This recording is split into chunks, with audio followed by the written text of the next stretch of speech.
Operation होगा और surgical एक नहीं, उनके घर में हम घुस करके मारेंगे और जितने आतंकवादी उनके संगठन है हम सब पर हमला करेंगे और एक एक चुन चुन करके मारेंगे। ये हमारे प्रधानमंत्री का जो है दावा है और नागरिकों की तरफ से उन्होंने आश्वस्त किया, हम इसका बदला लेंगे और इसका दुष्परिणाम भोगने के लिए आतंकवादी तैयार रहे। कि सब दिक्कतें राष्ट्र के सामने आती रहेंगी और पहलगाम में जो घटना घटी उसने ये बता दिया कि आतंकवादियों की जांच होती है, क्योंकि उसमें जो है पूछ करके उनको गोली मारी गई। जो लोग ये कहते हैं कि आतंकवादियों की कोई जांच नहीं होती, अगर जांच नहीं होती तो वहां पूछा ना गया कि आप हिंदू हैं? अगर मुसलमान वो कहते थे कि आप कुरान शरीफ का कलमा पढ़िए, आप उसकी आयत पढ़िए, ये जानने के बाद कि ये मुसलमान है उनको छोड़ देते थे और हिंदू पूछ करके हिंदू की हत्या की गई। आतंकवादियों की जात होती है, इसलिए उन्होंने कपड़ा उतार करके देखा, रक्षा निकाल करके भी देखा कि मतलब एक विशेष जात के लोगों को मारा।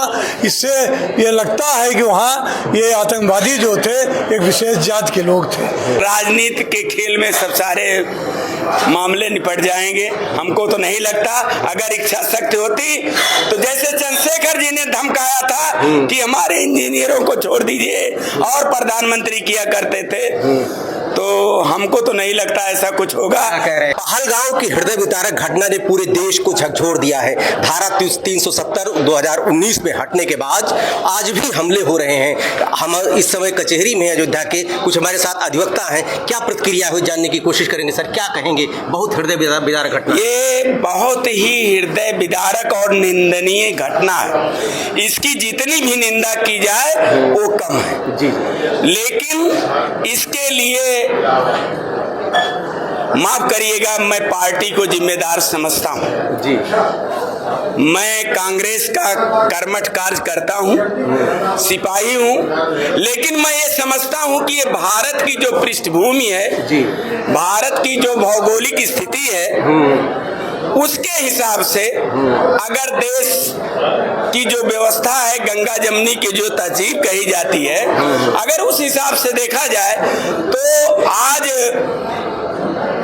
जो तमाम ऐसे 370 हटाएंगे, सब कुछ हुआ देश में, सब जान रहे हैं, लेकिन जो जहां हम बहुसंख्यक हैं वहां हम सुरक्षित हैं, जहां अल्पसंख्यक हैं वहां इस तरह की घटना हो रही है। तो इसके लिए देश की रक्षा एजेंसी को चौकन्ना रहना चाहिए और इस तरह से जिस तरह से बुलाया गया कि आप आइए, अब आप पूरी तरीके से सुरक्षित हैं, लेकिन उनकी सुरक्षा का कोई बंदोबस्त नहीं किया गया। ये उसी तरह से हुआ जिस तरह से प्रयागराज में लोगों को बुलाया गया कि 144 साल बाद लगा है, आप आइए, लेकिन कोई सुरक्षा की व्यवस्था नहीं। इस तरह से अगर इस तरह से रहेगा तो ऐसी घटनाएं होती रहेंगी। ऐसे जो 4-5 की संख्या में थे, न तो उनका कोई दीन है, न ईमान है, न मजहब है, धर्म पूछ करके मारा गया। यही सबसे बड़ी विडंबना है। इसके पीछे का राज क्या है, इसके पीछे की बात क्या है, ये सारी चीजें 2-1 दिन में सब उजागर हो जाएंगी और देश के सामने वो सारी चीजें आ जाएंगी। मुझे दुख है कि हमारे देश के नागरिक और विदेश के 4 नागरिक मारे गए हैं, उन पर हमें बहुत ही दुख है। हम उस पर अपनी संवेदना व्यक्त करते हैं और घायलों के स्वस्थ होने की कामना करते हैं। किसको जिम्मेदार कहेंगे आप? लीडर देखिए, एक बात मैं आपको बता दूं, जब तक आप सत्य से आंख मूंदते रहेंगे, जब तक आप ये कहेंगे कि आतंकवादियों की कोई जात नहीं होती है, तब तक ये सब दिक्कतें राष्ट्र के सामने आती रहेंगी। और पहलगाम में जो घटना घटी उसने ये बता दिया कि आतंकवादियों की जांच होती है, क्योंकि उसमें जो है पूछ करके उनको गोली मारी गई। जो लोग ये कहते हैं कि आतंकवादियों की कोई जांच नहीं होती, अगर जांच नहीं होती तो वहां पूछा ना गया कि आप हिंदू हैं? अगर मुसलमान वो कहते थे कि आप कुरान शरीफ का कलमा पढ़िए, आप उसकी उसकी आयत पढ़िए। ये जानने के बाद कि ये मुसलमान है, उनको छोड़ देते थे और हिंदू पूछ करके हिंदू की हत्या की गई। इस नाते अब आप ये कहिए, सब लोगों को कहना चाहिए कि आतंकवादियों की जांच होती है। जी जी जी क्योंकि जितने आतंकवादी विश्व में संगठन हैं सब मुसलमानों के हैं। जी, जी। आपको एक बात और मैं बता दूं, पंजाब का आतंकवाद दूर कैसे हुआ? जब वहां के आवाम लोगों ने, वहां के पंजाबियों ने इसका विरोध करना शुरू किया, पगड़ी बांध करके, दाढ़ी मूंछ रखा करके, कड़ा और छल्ला पहन करके लोग आते थे आतंकवादी, तो ये समझ नहीं मिलता था कि ये आतंकवादी है या जो है सिख संप्रदाय के लोग हैं। जब तक कश्मीर का आम आदमी, आम नागरिक आतंकवादियों को शेल्टर देना नहीं छोड़ेगा, तब तक जो है वहां आतंकवाद किसी भी कीमत पर खत्म नहीं होगा। जी, किसको जिम्मेदार मानते हैं? इधर आइए। ये कहा जाता है बैठना पाई। देखिए, ये घटना बहुत ही निंदनीय है। इसमें जो कहा जाए कि जात नहीं देखा जाता, आतंकवादियों की जात होती है, इसलिए उन्होंने कपड़ा उतार करके देखा, रक्षा निकाल करके भी देखा कि मतलब एक विशेष जात के लोग, विशेष जात के लोगों को मारा। इससे ये लगता है कि वहाँ ये आतंकवादी जो थे एक विशेष जात के लोग थे।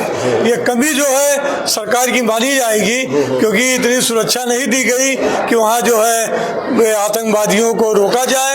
और वो किस भेष में आ गए, कैसे आ गए, जो बेचारे अपना टूरिस्ट या जो गए थे उनके ऊपर हमला किया और उनको मारा, तो बहुत ही निंदनीय है। इसका जो है हमारे देश के रक्षा मंत्री, प्रधानमंत्री जरूर बदला लेंगे, हमको पूरा क्या विश्वास। लग रहा है, उम्मीद है बदला लेंगे? अब ये सब राजनीति के खेल में सब सारे मामले निपट जाएंगे। हमको तो नहीं लगता।